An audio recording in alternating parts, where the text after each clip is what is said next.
আসসালামু আলাইকুম। প্রিয় দর্শক, অন্য মঞ্চের আলাপ চাইতে আপনাদের সকলকে আমন্ত্রণ জানাচ্ছি। এই মুহূর্তে আপনাদের সামনে কথা বলবো উদ্বেগ উৎকণ্ঠা প্রসঙ্গে। শিরোনামটা যদি এভাবে বলি যে বাংলাদেশের আরো কাছাকাছি চলে এলো ভারতীয় সেনাবাহিনী। এভাবেই আলাপটা করতে চায় যে বাংলাদেশ গত 15 মাসে আভ্যন্তরীণভাবে খুব করুণ অবস্থার মধ্য দিয়ে আছে, এবং শুধু তাই নয়, নিরাপত্তা থ্রেটে পড়ে গেছে দারুণভাবে। বাংলাদেশে পাকিস্তানিদের লাফঝাপ, পাকিস্তান আইএসআই লাফঝাপ, পাকিস্তান জঙ্গি গোষ্ঠীর লাফঝাপ, এই লাফঝাপ এবং ভারতকে উস্কানি দেওয়া, এই সব কিছু মিলিয়ে ভারত কিন্তু ব্যাপক প্রস্তুতি, চারিদিকে শোরগোল পড়ে গেছে। এগুলো বলি বা বলছি, হয়তো অনেকে মনে করতে পারেন বা মনে করেন, যারা যারা খোঁজ খবর রাখেন তারা জানেন, কিন্তু যারা খোঁজ খবর রাখেন না তারা মনে করেন যে রূপকথার গল্প নয়। আমি যে কথাগুলো বলছি যে এই কথাগুলো সত্য কথা। ভারতীয় সেনাবাহিনী আরো কাছাকাছি কিভাবে এলো? সম্প্রতি খবর পাওয়া গেল যে ভারতের উত্তর দিনাজপুরের চোপড়া এবং আসামের ধুবড়ীতে ভারতীয় সেনাবাহিনীর নতুন আরও দুটি, যেগুলো চিকেন নেক থেকে খুব কাছাকাছি, চিকেন নেকটা এই মুহূর্তে খুব আলোচিত, চিকেন নেক থেকে কাছাকাছি দুটো স্থানে ভারতীয় সেনাবাহিনীর সেনা ঘাঁটি স্থাপন করা হলো। এগুলোর প্রমাণ আপনি যদি ভারতীয় সেনাবাহিনীর ইস্টার্ন কমান্ডের সোশ্যাল মিডিয়া পেজে যান, তাহলে ইস্টার্ন কমান্ডের যে commander lieutenant general R C. Tiwari, তিনি গতকালকে বৃহস্পতিবার এই দুই বেস ক্যাম্প পরিদর্শন করেছেন। এই দুটো বেস ক্যাম্পের সঙ্গে আরও একটি বেস ক্যাম্প আছে, যদিও সেটি বাংলাদেশ সীমান্তের সাথে সেই রাজ্যটি নয়, বিহারের কিষানগঞ্জে। বিহারের কিষানগঞ্জ আর্মি বেস ক্যাম্পটাও চিকেন নেক থেকে খুব বেশি দূরে নয়। কিষানগঞ্জের দূরত্ব 152 থেকে 180 কিলোমিটারের মধ্যে। আসামের ধুবড়ির দূরত্ব 222 থেকে 240 কিলোমিটারের মধ্যে। আর উত্তর দিনাজপুরের চোপড়ার দূরত্ব মাত্র 52 কিলোমিটারের মধ্যে। এইরকম ডিস্টেন্সে ইন্ডিয়ান আর্মির নতুন নতুন বেস ক্যাম্প হচ্ছে। এই খবরগুলো সোশ্যাল মিডিয়াতে তো এসছে। ভারতীয় ইংরেজি দৈনিক শতবর্ষী পুরনো ডেকান ক্রনিকেল একটা রিপোর্টও করেছে। বিশেষ করে বাংলাদেশ সীমান্তের খুব কাছাকাছি উত্তর দিনাজপুরের চোপড়া ঘাঁটি বৃহস্পতিবার পরিদর্শন করেন ইস্টার্ন কমান্ডের lieutenant general R C. Tiwari. X পোস্টে এবং ফেসবুক পোস্টে লেখা হয়, হ্যাশট্যাগ চোপড়া ডিফেন্স ল্যান্ডে মোতায়েন করা হ্যাশট্যাগ ব্রহ্মস্ত্র কর্পস এর সেনা সদর পরিদর্শন করেছেন lieutenant general R C. Tiwari, army command eastern. তিনি এ সময় সেনাদের সঙ্গে কথাবার্তা বলেন এবং স্বল্প সময়ের মধ্যে ঘাঁটি স্থাপন এবং কার্যক্রম চালানোয় তাদের পেশাদারিত্ব এবং ক্লান্তিহীন প্রচেষ্টার প্রশংসা করেন। উদ্ভূত নিরাপত্তা চ্যালেঞ্জের ক্ষেত্রে তাদেরকে হ্যাশট্যাগ অপারেশনাল প্রস্তুতি এবং সক্রিয় থাকার জন্য সর্বোচ্চ মানদণ্ড বজায় রাখার আহ্বান জানান। এতে আরও বলা হয়, আর্মি কমান্ড ইস্টার্ন এছাড়াও আলোচনা করেন চোপড়া আসনের এমএলএ হামিদুল রহমান ও অন্য বেসামরিক ব্যক্তিবর্গের সঙ্গে। এ সময় এই অঞ্চলের নিরাপত্তা ও উদ্ভূত পরিস্থিতিতে সামরিক বেসামরিক সহযোগিতার উপর গুরুত্ব পুনর্ব্যক্ত করেন। আসামের সীমান্ত এলাকায় কর্পসও পরিদর্শন করেন জেনারেল তিওয়ারি। এই সফরের সময় ইস্টার্ন আর্মি কমান্ডার আরও পর্যালোচনা করেন সীমান্ত এলাকায় অপারেশনাল প্রস্তুতি এবং অভ্যন্তরীণ নিরাপত্তা পরিস্থিতি।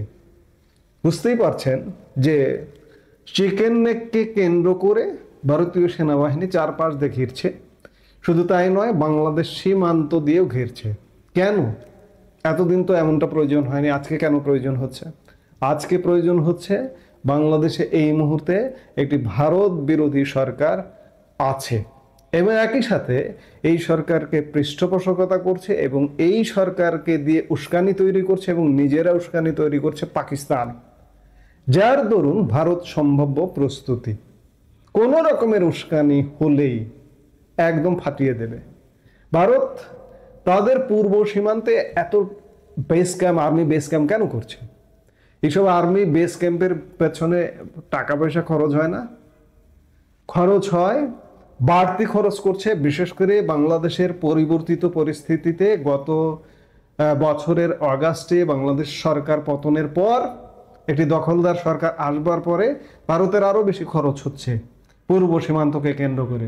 ভারতের অনেক সীমান্ত আছে, তো সেখানে তো কোনো পয়সা খরচ হয় না। নেপাল সীমান্তে তো কোনো কাঁটাতারের বেড়াও নেই, সেখানে পয়সা খরচও করতে হয় না। সেখানে বিএসএফও কতটুকু আছে সে ব্যাপারেও প্রশ্ন আছে। কিন্তু বাংলাদেশে এত নিরাপত্তা কেন? বাংলাদেশ এবং ওদিকে পশ্চিম সীমান্ত পাকিস্তান, এ দুটোর নিরাপত্তা এখন সমানে সমান করতে হচ্ছে। এটি ভারতের জন্য অবশ্যই বাড়তি চাপ এবং বাড়তি পয়সা খরচের ব্যাপার, বাড়তি বাজেটের ব্যাপার। কারণ 4000 কিলোমিটার ব্যাপী বাংলাদেশ সীমান্ত, এই বাংলাদেশ সীমান্তটাকে গভীর দৃষ্টিতে রাখতে হচ্ছে।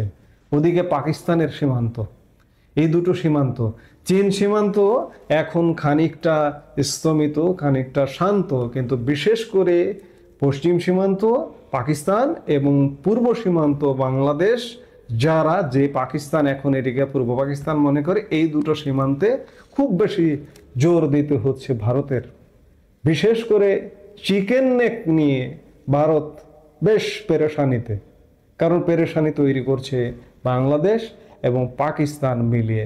সাম্প্রতিক সময়ে বাংলাদেশে পাকিস্তানি সামরিক তৎপরতা এবং বাংলাদেশের সামরিক বাহিনী পাকিস্তানে সবসময় থাকেই পাকিস্তানে। এই যে মুহূর্তে কথা বলছি এখনো আছে, এবং দুদিন পরে আপনারা জানেন যে পাকিস্তান নৌবাহিনী প্রধানও বাংলাদেশে আসছেন। এরকম চলছে। আবার পাকিস্তান থেকে অস্ত্র মাদক এনে ভরিয়ে ফেলানো হয়েছে বাংলাদেশে। গতকালকেও চট্টগ্রাম পোর্টে পাখির খাবারের ঘোষণা দিয়ে মাদক আনা হয়েছে। পাকিস্তান থেকে বাংলাদেশে কি আসতে পারে? এই তুরস্ক থেকে, পাকিস্তান থেকে অস্ত্রের চালান আসছেই। কাজেই বাংলাদেশ অরক্ষিত, মানে একটা জঙ্গলে পরিণত হয়েছে। এই জঙ্গল থেকে যদি কোনো রকমের উস্কানি তৈরি হয়, ভারত সাথে সাথে অ্যাকশনে যাবে।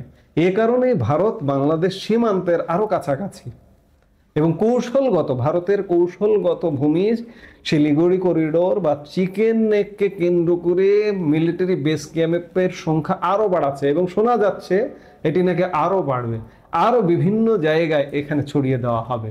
কারণ ভারত নিরাপত্তার প্রশ্নে ভারত এতটাই উন্নতির দিকে ধাবিত হচ্ছে, এই উন্নতির জায়গায় যদি কেউ কোনো রকম নিরাপত্তা থ্রেট ক্রিয়েট করে, তাকে ছাড়বে না। পাকিস্তানকে গত মে মাসে দেখিয়ে দিয়েছে।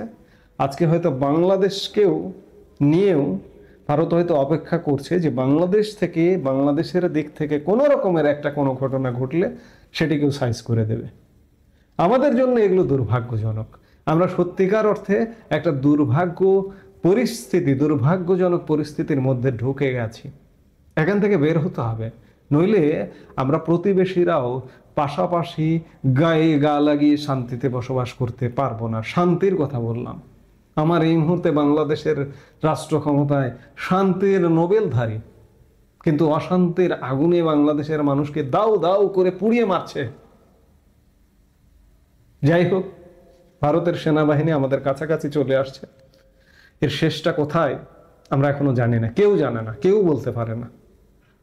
আমরা নিশ্চয়ই শেষটাও দেখব। এই মুহূর্তে এ পর্যন্তই। সবাই ভালো থাকুন, সুস্থ থাকুন।